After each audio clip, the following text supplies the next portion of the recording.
പൂഞ്ഞാറിൽ ഏത് പൂഞ്ഞാറോ? പൂഞ്ഞാറ് ഞാൻ 37,000-38,000 ആയിട്ടായി. 19-38 കാഞ്ഞിരപ്പള്ളി ബിഷപ്പിന്റെ UDF ഗുരുസ്ഥാനങ്ങളൊക്കെ അതൊക്കെ കുന്തം മുടുത്ത കുന്തം.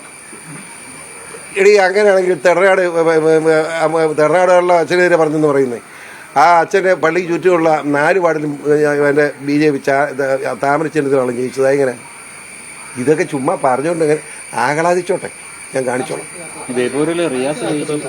റിയാസ് പണമുണ്ടെങ്കിൽ പണത്തിന് ശക്തിയുണ്ട്, അത്ര. ഈ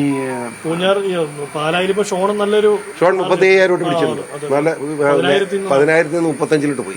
പാർട്ടിക്ക് വലിയ അത് ഞാൻ എത്ര നാളായിട്ടോ ഇത് പിരിച്ചുവിടണം എന്ന് പറയുന്നതാണ്. പിരിച്ചുവിടാം. ഇപ്പൊ തന്നെ ജനം പിരിച്ചുവിടും. ജോസ് കെ മാണിയുടെ പാർട്ടിയെ ജനം പിരിച്ചുവിടും.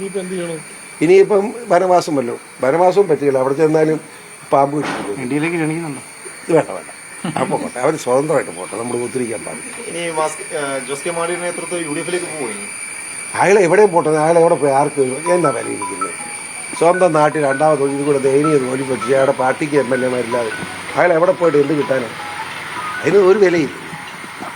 പിന്നെ ആദ്യമായിട്ടാണ് ഒരു MLA കേരള കോൺഗ്രസ് നിയമസഭയിലേക്ക് ഇല്ലാതെ വരുന്നത്. ഞാൻ ഇലക്ഷൻ മുമ്പ് പറഞ്ഞ ചില കാര്യങ്ങളൊക്കെ നടക്കുന്നുണ്ടെന്ന് മനസ്സിലായി.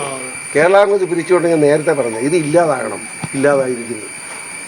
അത് നന്നായി, ഏറ്റവും അത്രയും വളരെ ഐശ്വര്യമായി എന്നുള്ളത്. പാർട്ടിയിൽ വളരെ അതെ, ഒരു MLA പോലും ഇല്ലാത്ത പാർട്ടി പിളരുമെന്ന് എല്ലാ കൊണ്ടും പിളരുന്നത്.